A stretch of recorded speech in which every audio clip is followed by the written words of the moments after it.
2024 के चुनाव में आप इसको जोड़ पाएंगे? मैं तो ये कहूंगी कि जेजेपी ने ठगी ठोरी करके लिया। 2024 में अभय सिंह जी चौटाला हरियाणा के मुख्यमंत्री बनेंगे। इंडियन नेशनल लोकदल की ताकत ही उसका कार्यकर्ता है और भारतीय जनता पार्टी उसके खरीदार हैं।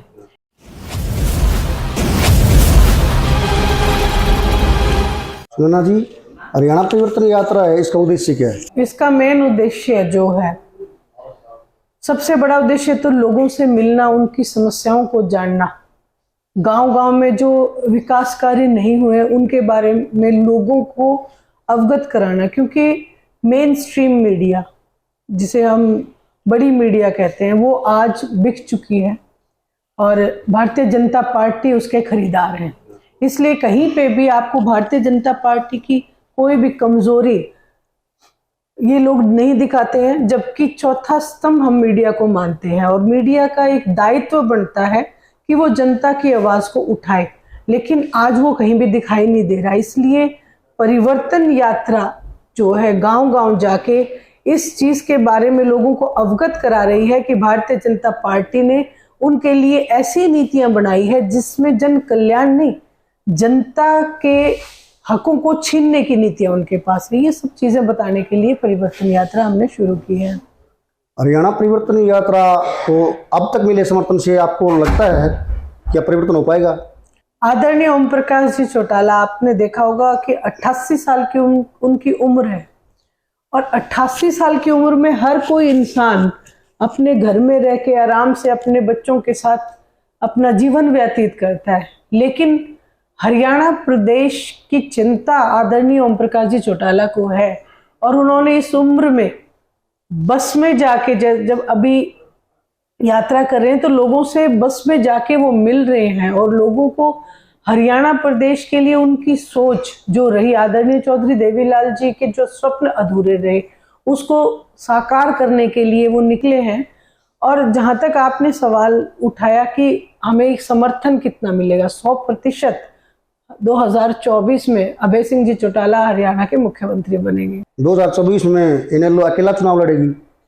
निश्चित रूप से हमेशा अकेला ही लड़ती है। अगर भारतीय जनता पार्टी के कोई विरोध में हो और आदरणीय चौधरी देवीलाल जी की नीतियों से सहमत हो, जो निर्णय है ये पार्टी के शीर्ष नेतृत्व लेते हैं कि किसको साथ लेना है और किस या अकेले लड़ना है। परिवर्तन में कार्यकर्ताओं की भूमिका से आप कितने संतुष्ट हैं? इंडियन नेशनल लोकदल की ताकत ही उसका कार्यकर्ता है। इंडियन नेशनल लोकदल के कार्यकर्ता को तोड़ना बहुत मुश्किल है और इंडियन नेशनल लोकदल का कार्यकर्ता आज इस बात के लिए खुश है कि हमारे क्षेत्र में ये जो पद यात्रा जब आएगी, हम कुछ नहीं, हम सिर्फ यात्रा करते, बाकी सब बंदोबस्त हमारे कार्यकर्ता करके देते हैं। काफी लंबे समय से बाढ़ विधानसभा क्षेत्र पर इनेलो का कब्जा रहा। 2019 के चुनाव में जेजेपी ने अपने कब्जे में ले लिया।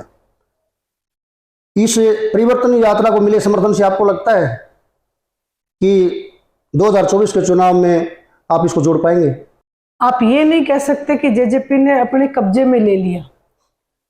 मैं तो ये कहूंगी कि जेजेपी ने ठगी ठोरी करके लिया, क्योंकि आप शुरू से लेकर आखिर तक उनके नेताओं के बयान देखेंगे तो उसमें एक ही बयान आता था कि हम कहीं पे भी जा सकते हैं लेकिन भारतीय जनता पार्टी के साथ नहीं जा सकते। इसलिए ये बात सच है कि भारतीय जनता पार्टी के विरोध के वोट जेजेपी को मिले और जब जनता ने देखा कि हम ठगे गए और ये जेजेपी के साथ, ये बीजेपी के साथ जेजेपी का गठबंधन हो गया, तो उन्होंने उसी समय मन बना लिया था कि आगामी चुनाव में हम ये गलती नहीं करेंगे। हम अपनी पार्टी, जिसमें देखिए हम किसी से भी उसकी आईडी पूछते हैं तो वो अपना बेसिक बताता है कि हम निकले कहाँ से। अगर आप किसी से जाके पूछेंगे भी आप कहाँ के वासी हो या क्या करते हो, तो वो सबसे पहले ये बताएंगे कि वैसे तो हम फलानी जगह से हैं और आज हम यहाँ रहते हैं। तो जो जेजेपी के जितने भी कार्यकर्ता हैं वो आज भी ये कहते हैं हम तो जी इंडियन नेशनल लोकदल के भगत रहे हैं। तो आज मैं ये कहूंगी कि 100% जो जेजेपी के जो कार्यकर्ता हैं वो इंडियन नेशनल लोकदल में आने, कुछ आ चुके हैं और कुछ आने को आतुर हैं, क्योंकि वो उनका अपना घर है। जेजेपी और बीजेपी गठबंधन क्या पूरे 5 साल का कार्यकाल निभा पाएगा? देखिए, ठग ठग बंधन है, और ये चाहे 5 साल निभाए, चाहे 10 साल निभाए, चाहे 2 महीने निभाए, ये जब तक एक जो हमें ताकत मिले, लोकतंत्र की सबसे बड़ी ताकत, वोट की ताकत का इस्तेमाल जब हम 5 साल के बाद करते हैं, तब लोग डिसाइड करेंगे भी किसके पास क्या ताकत रही, या कौन रहा या कौन नहीं रहा। तो इसलिए इसके लिए हमें 2024 का ये हो सकता है कि लोकसभा के साथ भी विधानसभा के चुनाव ये जो भारतीय जनता पार्टी है ये करा सकती है। आप महिला होने के नाते यदि इन लोगों की सरकार बनती है तो आप क्या करना चाहेंगे?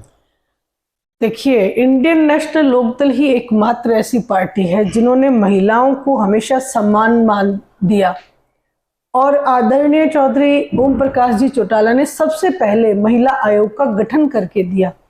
और यदि इंडियन नेशनल लोकदल सत्ता में आती है तो आदरणीय ओम प्रकाश जी चौटाला, आदरणीय अभय सिंह जी चौटाला ने वायदा किया है कि आज महंगाई की मार से महिलाएं बहुत परेशान हैं। महिलाओं को भी नरेंद्र मोदी जी ने बहुत बड़ी एक ठगी की है उनके साथ। कहते थे कि सिलेंडर सस्ता करेंगे, गैस का सिलेंडर जब 400 था तो ये कहते थे सिलेंडर महंगाई बढ़ा दी। आज गैस के सिलेंडर के दाम 1200 हैं।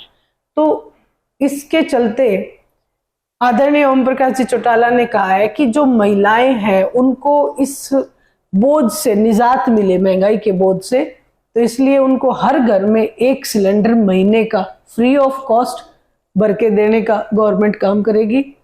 और जो गृहिणियां हैं उनके ऊपर ये जो भारतीय जनता पार्टी ने टैक्स लगाए हैं, आज दूध पे, दही पे, लस्सी पे, पनीर पे, आटे पे, हर चीज पे जो टैक्स लगाए हैं, उससे राहत के लिए 1100 रुपए हर गृहिणी को देने का काम इंडियन नेशनल लोकदल सत्ता में आते ही करेगी।